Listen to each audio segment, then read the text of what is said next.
Hey yo, what's up? It's Bodi. This is my first video blog since taking over World of Ming, and I have a lot to talk about. First off, I'll start off with the editorial direction of World of Ming. Lately, as everyone has noticed, we've implemented a weekly guest blog function, or feature rather, so that people can get a different taste of different people and players all around the World of Warcraft community from pretty much any background or any situation, and we give them a spot to speak their voices. Thus far, it's been a huge success. You all like Veeks. You all got to see the rather interesting writing style of Marxo. You saw Pyrilus, and we have a lot of other people coming up. People like Glick, hopefully Kate Heffernan, will do some work with us. Maybe we can get Flex from Complexity Black, and maybe someone from Complexity Red to contribute. The point of this is to ensure that we diversify our content so that people, readers everywhere, of World of Ming can get a much different perspective than a stagnant staff. And so it gives people something to look forward to, and Trance and I are working very hard together to ensure that the content of World of Ming is diverse enough so that everyone, no matter who you are, whether you're a pro or whether you're a newbie just getting into Arena and you just hit level 80 on your first character yesterday, no matter who you are, you can get something from the site. And that is the editorial direction that we're going with. You'll notice that there are writers like Marxo or Pyrilus who are much more intellectual in nature. That really appeals to me personally. I like that. I try to make things intellectual, and that's generally the angle that I try to follow. It's not really something that's really been done on World of Ming, but it's a direction that I feel will do very well. I mean, within our demographic, a lot of people are college age to post-college age, very bored people who play the game. I know that I'm definitely in that post-college age, and I play WoW as a way to relax. And there are people who just have a lot of busy schedules, but they still make time to play. And I feel that if we heighten the intellectual expectations of the writing, it will also concurrently raise the caliber of writing, or the how would I say, the standard, yes, to raise the standard of writing on World of Ming significantly. This is my Trance and I's goal as we move forward into World of Warcraft Arena, going from the end of Cataclysm in Season 8 into Raid of Battlegrounds and stuff like that. But in going in this direction, there's also StarCraft 2 to speak of. Pook's most recent blog was nothing but StarCraft 2 related stuff, and honestly, in guild chats everywhere, that's what everyone is talking about.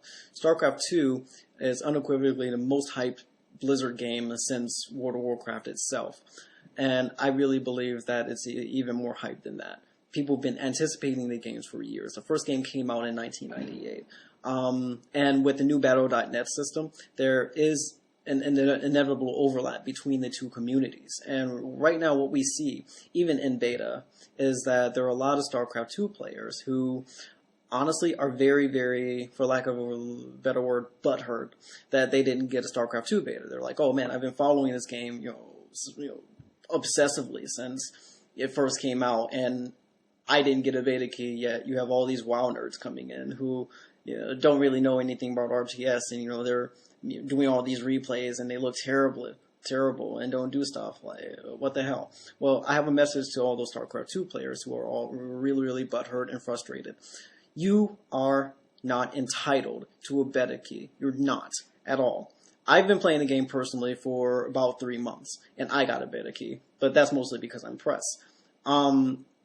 When you're testing the game, you just don't want people who know the game really, really well. One reason why Blizzard is so successful at putting out games and ensuring that everyone can play it no matter what your skill level is because they test it thoroughly across all demographics.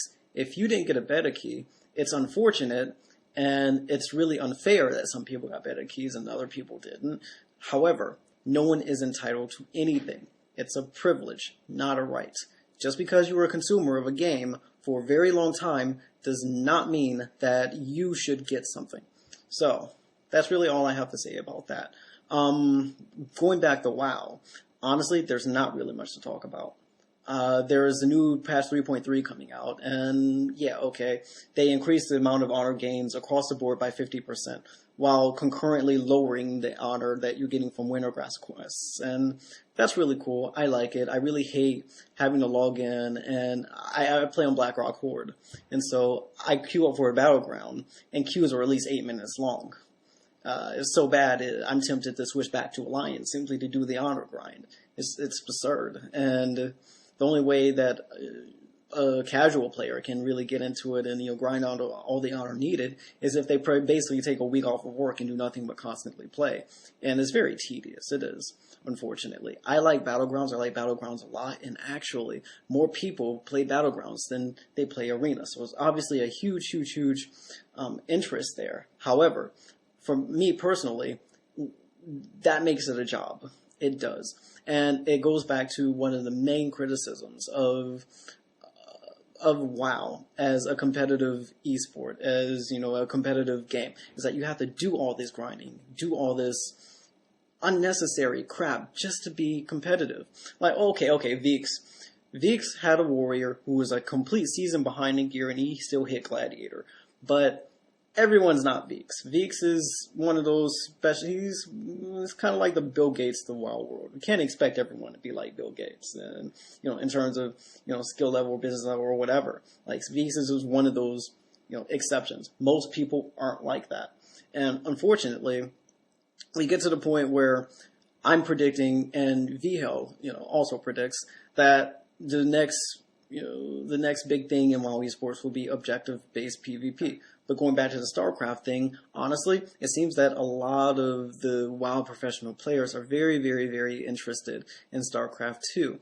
We may see many of them either try to do 2 games concurrently or completely move over to StarCraft 2 as well, because it has a very, very huge competitive community that's been around for well over a decade and is insanely popular all over the world.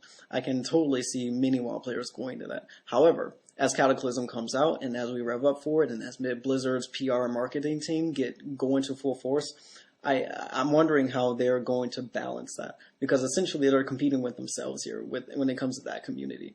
I mean, yeah, okay, you have Street Fighter 4, you have Quake, you have Counter-Strike, and all those are big games. But so's Warcraft 3, so's StarCraft, and so's World of Warcraft. That's just from one company. So it'll be interesting to see how the community, with its overlap between all 3, of those communities from each of those franchises, mess with each other. Right now, there's a little bit of hate, but honestly, I really don't feel that many members of the community are having a true appreciation for just how much we all have in common. And that sounds really like some really huge hippie bullshit, but honestly, it's true.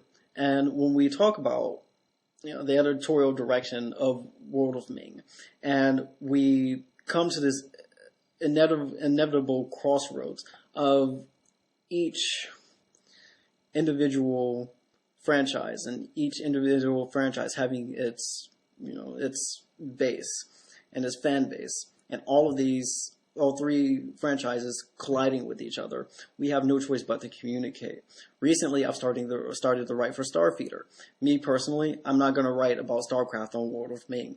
My first StarCraft entry, I made a little mistake, and I posted it in WoW Riot instead of, under the World of Warcraft portal instead of the StarCraft portal. Oops, my bad. But generally speaking, we're going to try to stay on topic. There's been a little bit of exploration into maybe expanding into other games, or maybe partnering with other blogs and trying to cover more than just World of Warcraft. But that's very, very, very early in the stages. There's nothing set in stone. It's just an idea at this point. If you have any feedback about that, just, put it in comments and flame me and say I'm a dumbass or whatever. Say what you got to say. Questions, comments, insults. I take it all.